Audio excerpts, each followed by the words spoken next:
The title got me. He said, "I'm done with the streets." If Epiphany phase, Epiphany phase. Let's see what you have to say. The coffee pot. Joseph YouTube, welcome to the Coffee Pot. My name is Chishi Zed. Drink the coffee, it'll make you feel better. Woman says, I've turned 30 and life has changed. Could it be that the wall is slowly approaching? No more. Wait, the sound. This I remember the sound. That's from Spider-Man 3. The dun dun. It kind of beat. Some time. Let's get it. Okay, so I turned 30 last November, Damn. and I just want to share with you guys kind of like an epiphany that I had. I don't know why it took so long to have this epiphany, but I did, and I'm happy. So basically, I was just tired of feeling like I'm missing out on stuff. Like all my friends would go out. I would be with them, obviously, but you know, they'd invite me out. There'd be like a party every Wednesday, like, you know, every Friday, every Saturday. There's always something going on. Friends are DJing, and there's just so many events. Like, it's Los Angeles, so there's always something to do. So constantly, you know, being asked to go places, and of course I'm gonna go because it's probably fun. Who doesn't want to drink? And yeah, whatever. So I would go. But somewhere, you know, within all these going outs and stuff, like something switched and it just didn't, like, it wasn't fun anymore. Like, I would find myself at these events just like waiting, like, you know, anticipating going home, like figuring out how I'm gonna make my exit, like, you know, just kind of like feeling even anxious, just like, why am I here? Like, I started asking myself, like, why am I out like every Wednesday and like Friday? Like, why am I holding a $20 drink right now? $20. Why am I why? What is this reason? $20 drinks, Los Angeles. I feel you. Side note, guys, ever since I stopped drinking, I don't waste money on alcohol. Drinks are so expensive, especially out here in LA when everything is already very expensive. My boy's in LA. Shout out to you, my guy.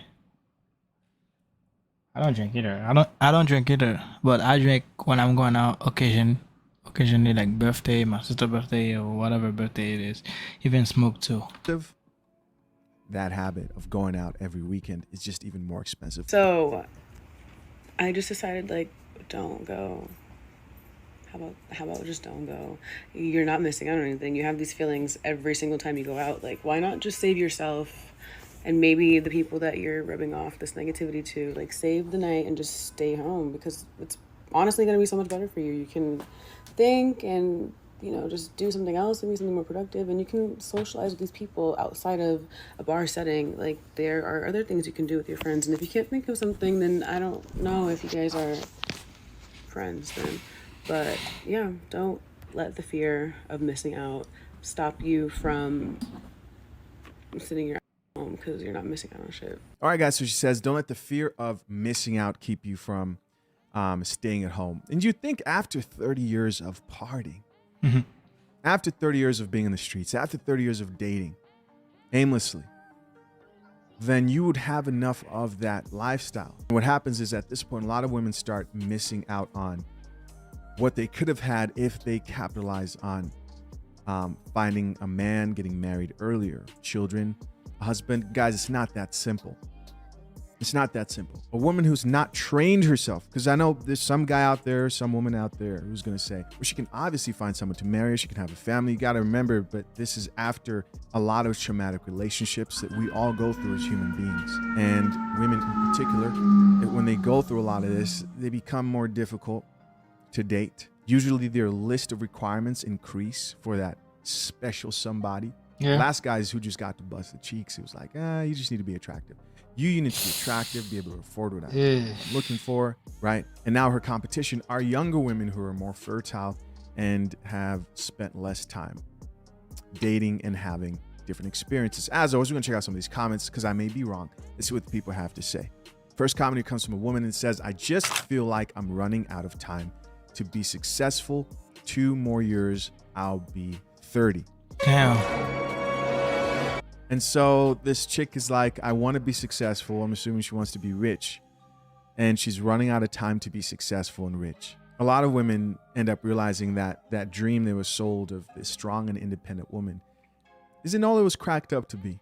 And if she can't be successful, if she can't be that rich auntie that doesn't need a man and is okay dying alone.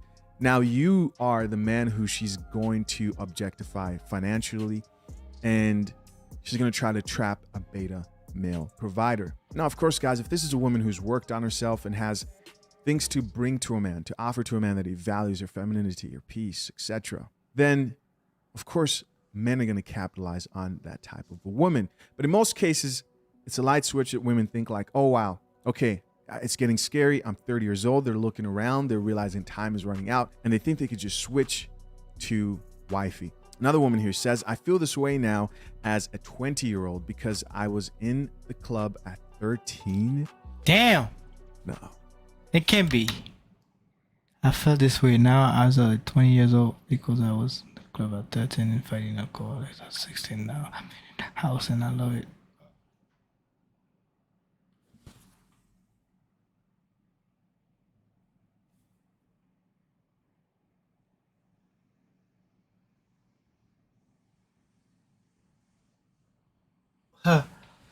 No. Oh, and boy. fighting alcoholism at 16?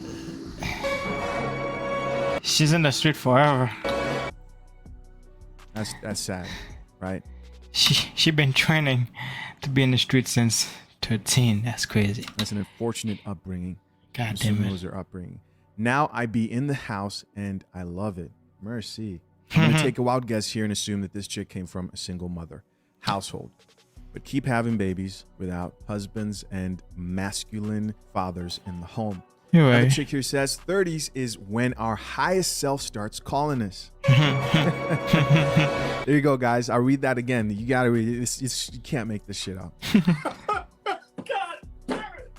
You can't make this shit up! 30s is when our highest self starts calling us. You mean the wall starts calling your name. Where are you? You know, it's looking for you. Boom, guys. Where are you now? Like Justin Bieber. Bang! Oh man, I have way too much fun with that. I need to stop. The comment goes on to say, you're about to connect deeper with the wall. Impact. All right, let me chill out. So she says that's why women should wait till 30 to marry and have kids. And guys, this chick isn't ignorant. These women are smart. They know these videos are out here. They know women are out here saying, I wish I had kids earlier. They see the videos of the women who froze their eggs. The whole, I forgot, it's called like, I forgot the process of Embryo. basically trying to maintain, I can't remember it right now. But they see these women saying, oh, it's not always successful. They're looking to adopt. They're miserable, right? And if they could go back and not think like this, they would. But you got to remember, these women, they hear all these stories but choose to live in delusion. Next comment here from another woman says, 30 really changes you. I don't think you're supposed to realize these things anytime before 30. To be honest, that's crazy. So you're not supposed to realize that maybe it's time to chill out from going out partying before 30. This is how most modern women think. And listen, it's important for you to know this as a man, because when you find a woman who has done the work, thinks differently, you know you can set her apart from all these other women who think just like this, right? That 30 is the prime age, which of course we all know the data shows otherwise. I mean, you don't even have to look at data, right? She goes on to say, the literal second I turned 30, my life damn near changed. Suddenly I didn't care about the bullshit anymore. It's and been being great. great. So she officially transformed into the final form of a modern woman. She didn't care about the bullshit. As in, she's not here to play games, right? She wants to date with intention. She's done with Pookie. She's done with Tyrone. They've beat it up enough. No more. Another chick here says, why does everyone think 30 means you have a lot of wrinkles and you're like way different than being in your 20s? It's not a huge difference, she says. And somebody else responded back to that chick and says, because society has equated being older with being undesirable. Oh, wow. So anytime they see a beautiful woman over the age of 25, they're shocked. Society. Listen, guys, as always, I'm curious to know what you think. Leave your comments down below, man. And then guess what though? Those people who turn 30, they're still rejecting young guys. I don't know what's wrong with them, but they still making options. Like they still want people who want they still want millionaire guys. But people sometimes a guy who's 25, who's 24, and they're rich, you don't even know if they're rich. The way what they're wearing, like they be wearing like $20 t-shirt, like $5 t-shirt, you're not gonna even know. And then I ask you out, and then you rejecting me. I'm not saying me, I'm saying the third party of the person. And they be rejecting them, and then they be on social media and say, "Oh, I'm about to turn 30 and blah blah blah blah blah blah blah. Now I don't have nobody to talk to. I'm single, all kind of bullshit." It's your fault. When you was in your 20s, when you were in high school, you was following. You was going out with the guys who football player, who got money, who got all this. Now they don't want you. Now you become 30. Some of them got kids. I remember in high school, people didn't like me. Girls didn't like me. Now they pregnant. They don't know who's the father of. I'm laughing to them, boy. I was like, thank you, God. Now it's your fault. I thought it was my fault because I didn't know nothing. Because I didn't have no job. But now it's your fault, buddy. It's your fault. Oh, boy. That's so funny. But anyway, guys, don't forget to subscribe, like, and share. My social media gonna be on the screen, as you can see. It can be right there. It's gonna be right there. So subscribe. I'm out. Peace out.